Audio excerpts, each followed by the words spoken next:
ఐటీలో ఎంట్రీ కావాలా? Trainee software engineer గా అజా కోడింగ్ ట్యూటర్ లో 2 వీక్స్ ట్రయల్ పీరియడ్ లో వెంటనే చేరండి.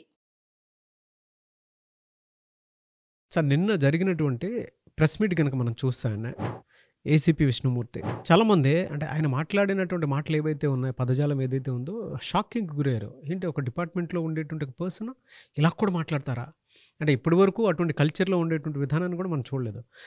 నిన్న సిపి గారే ఒక మాట మాట్లాడటం జరిగింది. అంటే నేషనల్ మీడియా అమ్ముడిపోయింది అంటే దానికి సారీ కూడా చెప్పడం జరిగింది. అంత ఇదిగా జరిగినటువంటి ఇన్సిడెంట్స్ చూస్తున్నాం మనం. బట్ ఈయన మాట్లాడినటువంటి పదజాలం కానివ్వండి, లేదంటే భాషా విధానం కానివ్వండి, చూస్తే ఈయన ఎవరు, ఏంటి, ఎక్కడి నుంచి వచ్చారు, సడన్గా మీడియాలో మాట్లాడే రైట్స్ ఏ విధంగా ఉంటాయి అనేటువంటి దాని మీద రకరకాల స్పెక్యులేషన్స్, క్వశ్చన్ మార్క్స్ ఉన్నాయి. స్టోరీ ఏంటి సార్ అసలు, ఎవరు ఏసీపీ విష్ణుమూర్తి? ముందుగా హైదరాబాద్ ఉన్న 1,40,00,000 మంది ప్రజానికానికి లా అండ్ ఆర్డర్ దృష్ట్యా ఏదైతే పోలీస్ యంత్రాంగం పనిచేస్తున్నారో వాళ్ళు అద్భుతంగా పనిచేస్తున్నారు, అందులో నో డౌట్ ఎట్ ఆల్. వాళ్ళు రాత్రి పగలు విధులు నిర్వహిస్తేనే ఇంత హ్యాపీగా ఇక్కడ మనం కూర్చొని మాట్లాడుకుంటున్నాం.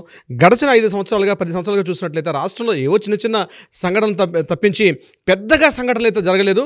ముఖ్యంగా లా అండ్ ఆర్డర్లో పోలీస్ యంత్రాంగాన్ని మాత్రం డెఫినెట్గా మనం అభినందించాల్సిందే, అది నో డౌట్ ఎట్ ఆల్. దాన్ని పక్కన పెడితే ఇక నిన్న జరిగిన సంఘటన విషయానికి వస్తే అల్లు అర్జున్ గారు మాట్లాడినటువంటి ఏదైతే మాట్లాడారో దానికి సంబంధించిన కౌంటర్ పాయింట్గా, అంటే అల్లు అర్జున్ గారు ప్రెస్ మీట్ ఏదైతే పెట్టారో దానికి కౌంటర్ పాయింట్గా పోలీస్ డిపార్ట్మెంట్ వాళ్ళు కూడా కొన్ని సాక్ష్యాధారాలతో వాళ్ళు కూడా ప్రజల ముందుకు వచ్చి ప్రెస్ మీట్ పెట్టడం కూడా జరిగింది. ఇందులో పోలీస్ డిపార్ట్మెంట్ 2 రకాల ప్రెస్ మీట్లు జరిగాయి. ఒకటి సివి ఆనంద్ గారు పెట్టిన ప్రెస్ మీట్ ఒకటి. ఇది కాకుండా ఎవరైతే ఎస్హెచ్ఓ ఉన్నారో, చిక్కడపల్లి ఎస్హెచ్ఓ గారు ఉన్నారో, వీళ్ళందరూ కలిసి ఏసీపీలందరూ కలిసి పోలీస్ యూనిఫామ్లో వాళ్ళందరూ కూడా ఒక ప్రెస్ మీట్ పెట్టి మేము పలానా రకాలుగా వెళ్ళడం జరిగింది, మాకు దొరికిన సీసీ ఫుటేజ్ ఉన్నాయని చెప్పి వాళ్ళు కొన్ని సాక్ష్యాధారాలు చూపించడం కూడా జరిగింది. ఈ రెండూ కాకుండా మూడొక వ్యక్తి, అంటే ఏసీపీ ఇప్పుడు మీరు చెప్పిన విష్ణుమూర్తి గారు అన్న వ్యక్తి డిపార్ట్మెంట్ నుంచి అన్న వ్యక్తిగా మాట్లాడుతూ ప్రెస్ క్లబ్లో కూర్చొని ఆయన ఒక మాట్లాడడం జరిగింది. ఇది కొంత వివాదాస్పదం అయినటువంటి మాట అయితే డెఫినెట్గా వాస్తవం. ఎవరు ఏసీబీ విష్ణుమూర్తి గారు అని పూర్తిగా సెర్చ్ చేయగలిగితే రీసెంట్గా సెంట్రల్ జోన్ డీసీపీ అయినటువంటి ఆకాంక్ష యాదవ్ గారు డీసీపీ గారు లెటర్ కూడా రాయడం జరిగింది అన్నట్టుగా మనకు తెలిసింది. ముఖ్యంగా ఏసీబీ ఎవరైతే విష్ణుమూర్తి గారు ఉన్నారో రీసెంట్గా ఆయన సస్పెండ్ అయ్యారు. మన గడిచిన లాస్ట్ 2 months బ్యాక్ అక్టోబర్లో ఆయన సస్పెండ్ అయ్యారని చెప్తూ ఆయన ఒక లేఖ రాసినట్టుగా కూడా మనకి మీడియాలో కొన్ని విడుదలయ్యాయి. దాని మీద పూర్వపరాలు కూడా మనం పరిశీలించాల్సిన అవసరం అయితే ఉంది. సో ఆ దొరికిన ఆధారాలు బట్టి మనం చెప్తాం విష్ణుమూర్తి గారు ప్రెజెంట్ అయితే సస్పెండ్లో ఉన్నటువంటి ఒక ఏసీపీ హోదాలో ఇలా మాట్లాడడం జరిగింది అని చెప్పడం అయితే జరిగింది. ఇక ఆయన మాట్లాడినటువంటి ప్రెస్ మీట్లో ఏదైతే మాట్లాడారో మొత్తం 4 పార్ట్స్గా డివిజన్ చేసి మాట్లాడాల్సిన విషయం అయితే ఉంది. ముఖ్యంగా నాగరాజు గారు అందులో 4 పాయింట్స్ అంటే, ఒకటి ఆయన మాట్లాడింది పోలీసుల యొక్క విధి విధానాలు, విధులు, మేము ఎంత జాగ్రత్తగా పోలీసులు మేము రక్షిస్తున్నాం, రాష్ట్ర ప్రజల్లో రాష్ట్ర ప్రజానీకానికి శాంతి భద్రతలు రీత్యా మేము ఎంతవరకు మేము ప్రొటెక్షన్ చేస్తున్నాం అన్న చెప్పడం జరిగింది. రెండవ పాయింట్ ఏదైతే ఉందో అది ప్రధానంగా ఆంధ్ర తెలంగాణ ఉద్యమం మీరు ఇక్కడ వాళ్ళు కాదు అన్నట్టుగా ఆ ధోరణి స్పృశిస్తున్నట్టుగా మాట్లాడడం ఒక రెండో పాయింట్. మూడవది ప్రధానంగా ఎటువంటి సినిమాలు తీయాలి, ఈ సినిమాలు తీస్తే మంచిది అని చెప్తూ సూచిస్తూ మాట్లాడడం జరిగింది. ఇక last and final 4th point ఏదైతే ఉందో అది వార్నింగ్ ఇవ్వడం మాట్లాడిన మాటలు. సో ఈ 4 పాయింట్స్ని మనం టచ్ చేస్తూ మాట్లాడదాం నాగరాజు గారు. ఫస్ట్ పాయింట్ ఏదైతే ఉందో పోలీసుల గురించి మాట్లాడడం జరిగింది. ముఖ్యంగా 130,000 మంది రాష్ట్రంలో ఉన్నటువంటి పోలీసు అందరం కూడా మేమందరం రాత్రనగా పగలనగా రోడ్ల మీదకి వచ్చి మేము పండుగలు జరుపుకోము, మేము ఎటువంటి జరిపించుకోము, టోటల్గా రాష్ట్ర ప్రజానీకానికి మేము వస్తూ సపోర్ట్ చేస్తుంటాం, మేము ఇన్ని రకాలుగా మా విధి విధానాలు చేస్తామని చెప్తూ పోలీసు యంత్రాంగాన్ని చెప్తూ మాట్లాడడం జరిగింది. రియల్గా 100% ఎవరో కాదనలేని నగ్న సత్యం. అవును, రాత్రి పగలు డ్యూటీలు చేస్తారు, అది పోలీసు యొక్క బాధ్యత, అది వారి యొక్క డ్యూటీ. ముఖ్యంగా జాబ్ చేయడానికి జాయిన్ అయ్యే ముందే పోలీసులు జాయిన్ అయ్యే ముందే వీటన్నిటి ప్రిపేర్ అయ్యి జాయిన్ అవుతారండి. ఇటువంటివన్నీ సాక్రిఫైస్ చేయాలి, కుటుంబాన్ని సాక్రిఫైస్ చేయాలి, తమ ఫెస్టివల్స్ని తమ ఇష్టాలని పూర్తిగా సాక్రిఫైస్ చేస్తేనే పోలీస్ డిపార్ట్మెంట్లో జాయిన్ అవుతామని వాళ్ళు ముందుగా తీసుకున్నట్టు ఓతులో మాట్లాడే వస్తారు. డెఫినెట్గా వాళ్ళని అప్రిషియేట్ చేయాలి, అంతేగాని హాల్ ఆఫ్ సడన్గా వాళ్ళ నుంచి తీసుకోవడం అయితే జరగదు. సో పోలీస్ డిపార్ట్మెంట్ వాళ్ళు ఏదైతే చేస్తున్నారో వాళ్ళని ఎక్కడ మనం నో అని చెప్పేది లేదు, డెఫినెట్గా వాళ్ళు అయితే సర్వీస్ చేస్తున్నారు. It's number 1 point. దాని గురించి మళ్ళీ ప్రెస్ మీట్లో చెప్పాల్సిన అవసరం లేదు. నెంబర్ 2, ఆంధ్ర తెలంగాణ ఆ విభజన ఇప్పటికీ కూడా బహుశా 2014లోనే తెలంగాణ ఉద్యమం రీత్యా ప్రత్యేక తెలంగాణ రాష్ట్రం ఏర్పడేది.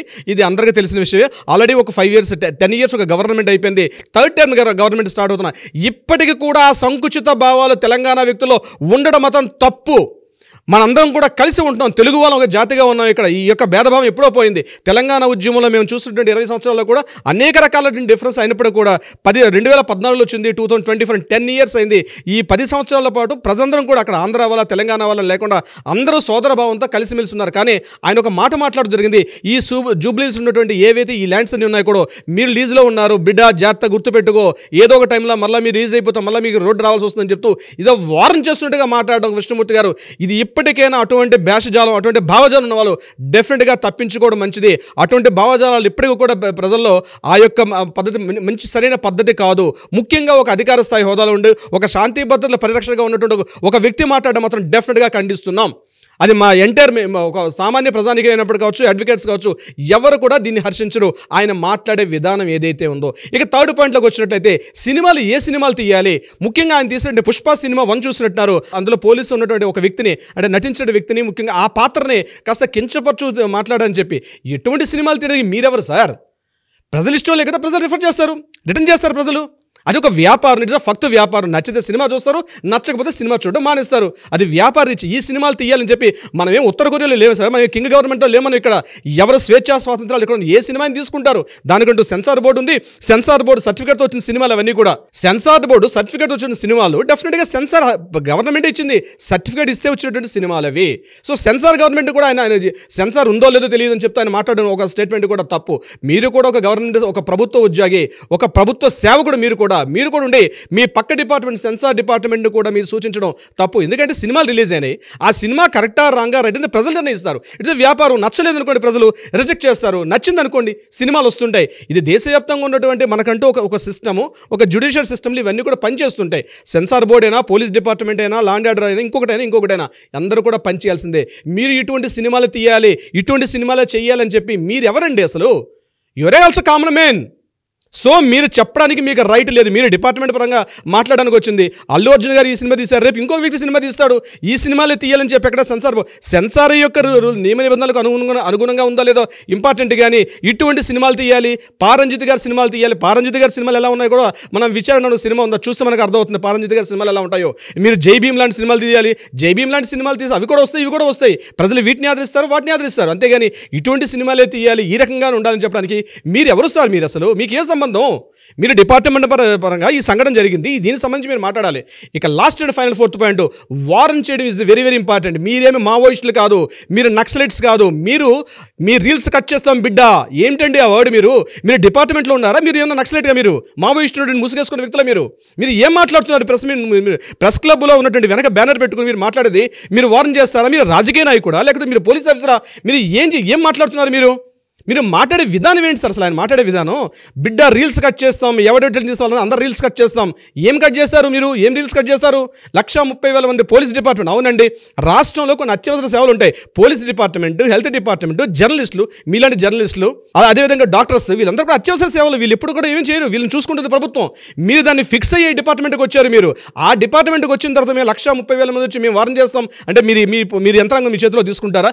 మీకు అధికారం లేదు. మీరు పోలీస్ డిపార్ట్మెంట్లో పనిచేసినా మీరు సరైన విధంగా లేకపోతే సస్పెండ్ చేస్తారు. మీరు ఇవ్వాల్సిన కూడా గవర్నమెంట్ హ్యాండ్ ఓవర్ చేసుకుంటుంది. మొన్న ఎవరో ఒక సినీ నటుడు మోహన్ బాబు వచ్చి మాట్లాడడం జరిగింది. అవును, ఎగ్జాక్ట్లీ మీరు చేసిన పని గవర్నమెంట్ తీసుకుంటుంది. మీ పైన అధికారులు కూడా మీరు సమాధానం చెప్పుకోవాలి. ఇప్పటికైనా మీకున్నటువంటి ఆ భేషజాలను తగ్గించుకోకపోతే మీరు మీ వృత్తికి కూడా కలంకం తీసుకొస్తున్నారు. ఇట్లాంటి సస్పెండ్ చాలా జరిగే అవకాశం ఉంటుంది. విష్ణుమూర్తి గారు, నేను ఒక న్యాయవాదిగా చెప్తున్నాను, మీ హద్దుల్లో మీరు మాట్లాడండి. మీరు ప్రభుత్వానికి ఒక లిమిటేషన్స్లో మీరు పనిచేయాలి.